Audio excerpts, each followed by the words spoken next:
अभी दिल्ली के अंदर में इंदौर लोक में इसी जुमा को जुमा की नमाज मेरे भाई, मेरे मुसलमान, मेरे बच्चे नौजवान नमाज पढ़ रहे थे रोड पर।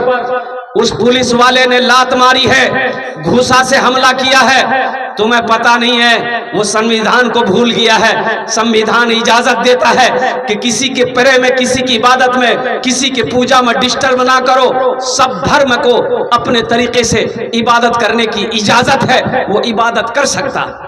अल्लाह अपना दीदार कराएगा। ये रोजेदारों को सिर्फ ये इनाम मिलेगा, ये गिफ्ट सिर्फ रोजेदारों को मिलेगा कि जो रोजेदार है अल्लाह कहेगा वो मुझे देखेगा। ओ मेरा अल्लाह कितना खूबसूरत है कि बंदा जब अपने रब को देखेगा तो 50,000 साल का वक्त गुजर जाएगा, बंदे की आंखें नहीं झपकेगी। अल्लाहु समद।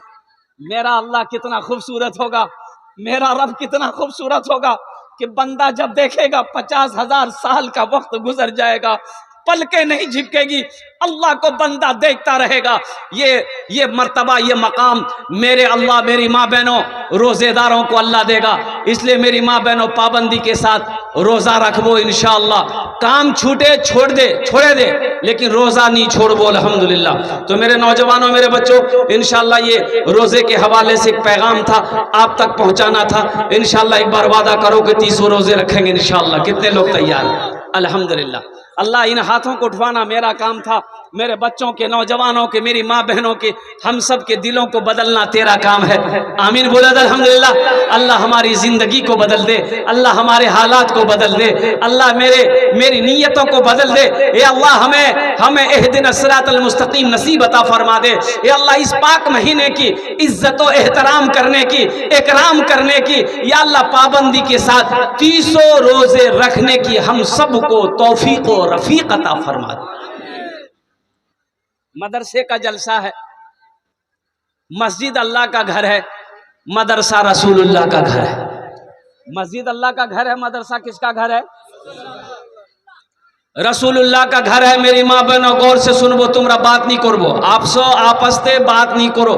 बस 15 से 20 मिनट मेरी माँ बहन लेंगे, 15 से 20 मिनट में मेरी बात मुकम्मल हो जाएगी। नेपाल के अंदर में एक मदरसा खुला, आसाम में 800 मदरसे में ताला लगा दिया गया। 800 मदरसे में, कितने मदरसे में? आसाम में। आसाम गुवाहाटी का नाम सुने हैं ना? वहां की बीजेपी गवर्नमेंट, वहां की बीजेपी सरकार ने, वहां की बीजेपी चीफ मिनिस्टर ने 800 मदरसे में ताला लगा दिए। क्यों? वो ये कह करके ताला लगाया कि इन मदरसों में पढ़ाई नहीं होती है, बच्चों को दहशतगर्द बनाया जाता है। अल्लाह रहम अता फरमाए। आमीन बोले अल्हम्दुलिल्लाह। मदरसों को चलाओ। नेपाल में मदरसा खोला, मोहल्ले वाले बैठे, बोले कि 4 गो मौलवी साहब है, 4 आदमी खाना का जिम्मेदारी ले लिए तो मदरसा ठीक चलेगा। तो मीटिंग बैठी गई, मीटिंग हुई, बोले ठीक है जे। एक आदमी बोला कि एक मौलवी साहब को मैं खिले दूं, दूसरा आदमी बोला कि एक मौलवी साहब को मैं खिले दूं, तीसरे आदमी बोले एक मौलवी साहब में मोर यहाँ खावे। एगो मास्टर साहब थे, बोले कि मास्टर साहब एक मौलवी साहब ती ले लें। तो मास्टर साहब बोले कि नहीं, मोर घोरे नहीं, मालिक मोर माँ है, पूछवा है बे। तो जा पूछो ना। ये मास्टर की आप पूछने के लिए माँ को बोला कि माँ एक मौलवी साहबेर खाना है बे। माँ बोली कि भूले मौलवी साहबेर नाम नहीं लिबो, चल जा, भाग के आ गया। बोला नहीं है बे। बड़ी कंजूस औरत थी वो, जो बुढ़िया थी ना, बड़ी कंजूस थी। कुछ दिनों के बाद वही बुढ़िया अपने पोते के हाथ से मदरसे में खीर भेजी। क्या भेजी? खीर जाने ना, थाल में सजा के खीर भेजी, थाल में। तो मदरसा आया तो हजरत कपड़ा उठाए तो देखा, रे बाप, बेहतरीन खीर है, ऊपर में काजू है, किशमिश है, नारियल है, गरी है, खजूर है। थोड़ा सा उठाए, खाए, बोले बहुत मजा। अरे बाबू किसने भेजा है? तो बच्चा कभी झूठ नहीं बोलता, बच्चा झूठ बोलता है। बच्चे से पूछा मौलवी साहब कि किसने भेजा? तो बच्चा बोला मोर दादी भेजी है। रे तोर दादी कंजूस बखील, इतनी बेहतरीन खीर बना के कैसे भेज दी? तो बच्चा बोला कि दरअसल बात यह था हजरत कि मेरे यहाँ ना मेहमान आने वाला था बारसोई का, उन्हीं के लिए मेरी दादी खीर बनाई थी, खीर बना के वो सारे में रख दी, मेरे आंगन में कुत्ता था मुंह लगा दिया। तो मेरी माँ बोली फेंक दो, दादी बोली क्या न फेंक दो, मदरसा दिए दे मौलवी साहब खे ले।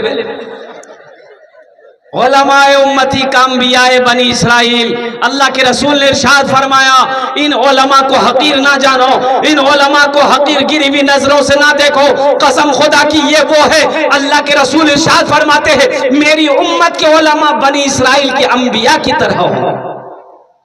इनके चेहरे को देखो अल्लाह सवाब देगा, माँ बाप के चेहरे को देखना सवाब है, कुरान को देखना सवाब है, खाने काबा को देखना सवाब है, उसी तरीके से एक आलिम के चेहरे को देखना सवाब है। सुभान अल्लाह बोले तमाशा।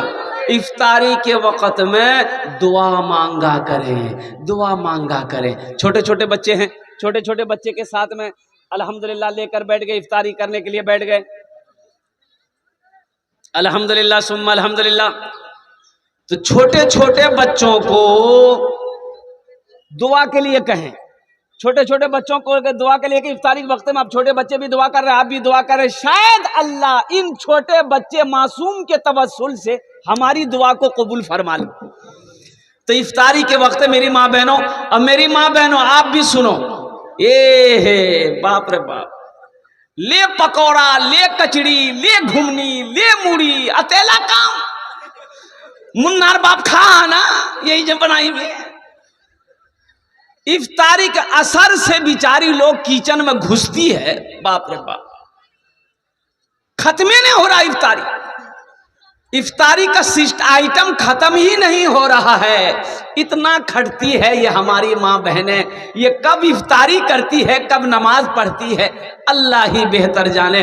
तो मेरी माँ बहनों देखो, इफ्तारी कम से कम आधा घंटा पौन घंटा इफ्तारी पहले बना लो, और ज्यादा झमेला मत करो इफ्तारी में। मुन्नार बाप एक पसंद छे बाजार से, औरत के ऊपर में थोड़े खाना बना के आपको खिलाएगी, ये औरत की जिम्मा है। अरे औरत की जिम्मा है कि खाना बना के आपको खिलाएगी वो, ये इसीलिए ब्याह किए हैं। मेरी माँ बहने सोच रही कि मौलवी साहब की बोलो रे बाप, ठीक पॉइंट पकड़िए आज। औरतों के जिम्मा नहीं है, जिम्मा आपका है, आप बनाइए, आप खिलाइए, आप बाजार से लाइए, कहीं से लाइए, उनको खिलाइए। नान नफका, नान नफका निकाह करते हो, निकाह के वक्त में पूछा जाता है फला की बेटी फला इतने गवाह की मौजूदगी में देन महर मुबल्लग 50,000 रुपया, अलावा नान नफका के, नान मने रोटी, नफका मने कपड़ा। पता चला कि रोटी की जिम्मेदारी आपके कंधे पे है। हाँ, हमारी माँ बहनें रोटी बनाकर आपको खिला दे, ये उनका अखलाक है, खाना बनाकर खिला दे, ये उनका अखलाक है, अल्लाह उसको अजर देगा, अल्लाह उसको सवाब देगा। तो मैं गुफ्तगू कर रहा था रमज़ानुल मुबारक का। मेरी माँ बहनों, ये आधा घंटा इफ्तारी पहले बना लिया करो, और साथ ही साथ जब आप भी इफ्तारी करने बैठे मेरी माँ बहनों, उस वक्त दुआ मांगा करो, उस वक्त दुआ किया करो, अल्लाह से मांगना सीखो, उस वक्त अल्लाह से मांगो। इसलिए कि इफ्तारी के वक्त में बंदा जब दुआ के लिए हाथ फैलाता है, बंदी जब दुआ के लिए हाथ फैला दे, अल्लाह उस बंदे की दुआ को रद्द नहीं करता, बल्कि अपनी बारगाह में कबूल फरमाता। सहरी खाया करो, ये बरकतों वाला खाना है। कौन खाना है? बोलो भाई, कौन खाना है? बरकतों वाला खाना है। चाहे खजूर का एक दाना ही क्यों ना हो, खाया करो। पानी का एक घोट ही क्यों ना हो, खाया करो। ये सहरी का खाना बरकतों वाला खाना है, बड़ा मुबारक खाना है। इसलिए मुसलमानों, सहरी खाओ, नबी की सुन्नत है। और रोज़ा रखो, और रोज़े की हालत में किसी को गाली देना, हाँ भाई, देखिए हम मांगे, अरे बोलो भाई, हम मांगे। जब नहीं मांगे तो ये आलम है, जब मांगेंगे तो क्या आलम होगा। अल्हम्दुलिल्लाह, अल्लाह इस बच्चे को हाफिज़ कुरान बना दे, आमीन बोला था। अल्लाह इनके माँ बाप को करवट जन्नतुल फिरदौस माला साला मकाम अता फरमा दे, आमीन बोला था। अल्हम्दुलिल्लाह। और एक बात याद रखना, रोजा रख के किसी को गाली नहीं देना है, रोजा रखकर झूठ नहीं बोलना, रोजा रखकर गीबत नहीं करना। मेरी माँ बहनों सुनो, कान खोलकर मेरी माँ बहनों सुनो, रोजा राखे झगड़ा नहीं करबो, कारो गीबत नहीं सुनबो, कारो गीबत नहीं सुनबो, चुगली नहीं करबो, झगड़ा नहीं करबो, लड़ाई नहीं करबो। रोजा सिर्फ भूखे रहने का नाम रोजा नहीं है। रोजा आंख का भी रोजा है, रोजा कान का भी रोजा है, रोजा जबान का भी रोजा है, रोजा हाथ का भी रोजा है, रोजा पैर का भी रोजा है। जिंदगी मेरी गुजरे या खुदा मदीने में, या खुदा मदीने में, जिंदगी मेरी गुजरे या खुदा मदीने में, जिंदगी मेरी गुजरे या खुदा मदीने में, जिंदगी मेरी गुजरे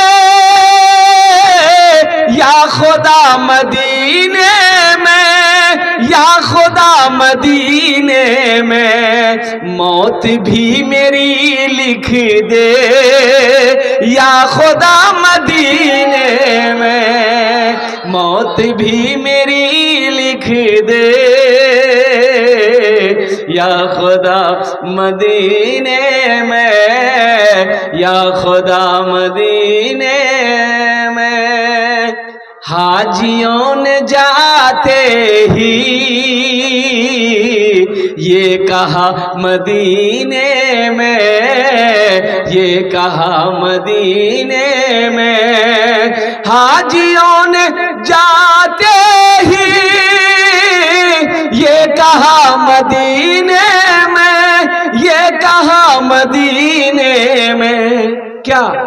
जो कहीं नहीं पाया, जो कहीं नहीं पाया, वो मिला मदीने में, जो कहीं नहीं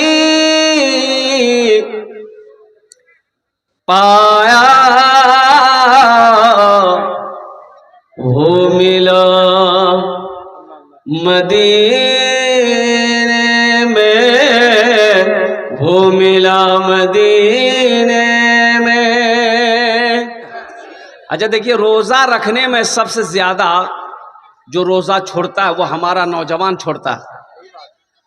हमारा नौजवान रोजा छोड़ने में बहुत आगे है। क्यों छोड़ता है नौजवान? इसकी वजह क्या है कि हमारे नौजवान रोजा नहीं रख पाते हैं। इसकी वजह क्या है? तो इसकी वजह यह है कि हमारा नौजवान बोलता है कि नहीं नहीं, रोजा रखेंगे तो बॉडी हिल जाएगा, रोजा रखेंगे कमजोर हो जाएंगे, रोजा रखेंगे हम जो जिम खटते हैं ये बॉडी मेरा विटनेस हो जाएगा, कम हो जाएगा। ए नौजवानों, एक बात याद रखो, कसम खुदा की, रोजा रखने से विटनेस नहीं आता है, रोजा रखने से जिस्म कमजोर नहीं होता है। अल्लाह तुम्हें ताकतवर बना देगा। अगर तुम अल्लाह पर यकीन करके अल्लाह की मोहब्बत के साथ इंशाअल्लाह रोजा रखोगे, तुम कमजोर हो, अल्लाह तुम्हें ताकतवर बना देगा। इंशाअल्लाह 30 रोजे रखेंगे। अच्छा, कितने नौजवानों की शादी है ईद बाद? ईद बाद नौजवान की शादी है। माँ कहती है बेटा मुन्ना रोजा नहीं रखिस बेटा, नहीं तो गाली पिच के जातो। बोलो, रोजा रखने से गाली पिचकता है? सोचो मुसलमानों, सोचो, कब सोचोगे? उठो, नींद से बेदार हो जाओ, ख्वाब गफलत से जागो। तुम्हें पता भी नहीं है, अभी यूपी में 13,000 मदरसों को ताला लगाने की बात चल रही है। 13,000। अब सोते रह जाओगे। कुछ लोग अपना काम कर रहे हैं, आप सोते रह जाओगे, जगाने वाला कोई नहीं मिलेगा। रोजा रख लो, अल्लाह पिछले गुनाहों को माफ फरमा देगा। रोजा रख लो, रोजा रख लो, अल्लाह पिछले गुनाहों को धो देगा, माफ कर देगा, अल्लाह पिछले गुनाहों को मिटा देगा। रोजा रख लो, इंशाल्लाह रखोगे? कितने लोग तैयार हैं इंशाल्लाह रोजा रखो? अल्हम्दुलिल्लाह, अल्हम्दुलिल्लाह। अच्छा, रोजेदार में रोजे में रोजेदारों की क्वालिटी है। एक रोजेदार वो है, रोजा नहीं रखेगा, इफ्तारी में सबसे पहले बैठेगा। अब इधर है कि नहीं है? इधर छे ऐसी में औरतों को बोलेगा अभी तक कचरी नहीं बनी है, हाँ अभी तक चूड़ा नहीं बनी है, अभी तक घूमनी नहीं बनी है, सब लानी उस। अच्छा, इफ्तारी खाओ तो संभल के खाओ। एक बात याद रखो, ज्यादा इफ्तारी नहीं खाना है। सहरी इतना खाओ कि 12 बजते बजते भूख लग जाए। सहरी इतना कम खाओ कि 12 बजते बजते आपको भूख का एहसास लगना शुरू हो जाए, और जो चक्की चले, पेट में मशीन चले, वो खाली चले, वो खाली चले। ये फैक्ट्री को खाली रखो। कितना लोग सहरी खा करके, एक आदमी सहरी खा के बोल रहा था की बोले भैया क्या नहीं क्यों रही, कोई बीमारी शोक ना की? बोला नहीं बीमारी नहीं है, मिरोजा जी शेरी खाए ना हजम नहीं है ये। तो हम कहे कि मुख्तसर खा शेरी, क्या ना पहला शेरी खा लो थी। बोला हजरत हम मुख्तसर खाते हैं। कि मुख्तसर क्या खाया? बोला हजरत 6 को पराठा 1 किलो दूध। ये मुख्तसर छे तो ज्यादा की है वे। सहरी कम खाया करो, 12 बजते बजते आपको भूख का एहसास लगना शुरू हो जाए। ताकि एक बात याद रखना, इफ्तारी का मज़ा रोज़ेदार को मिलेगा, इफ्तारी का मज़ा रोज़ेदार को मिलेगा। जो रोज़ा नहीं है उसे इफ्तारी का मज़ा नहीं मिलेगा, उसे शरबत का मज़ा नहीं मिलेगा, उसे पानी के घोट का मज़ा नहीं मिलेगा, उसे खजूर का मज़ा नहीं मिलेगा। और कुर्बान जाओ, जब इफ्तारी का वक्त हो उस वक्त दुआ करो अल्लाह की बारगाह में। इसलिए हदीसों के अंदर में आता है कि बंदा इफ्तारी के वक्त अपने हाथों को फैला दे, अल्लाह उसकी दुआ को रद्द नहीं करता बल्कि अपनी बारगाह में कबूल फरमाता है।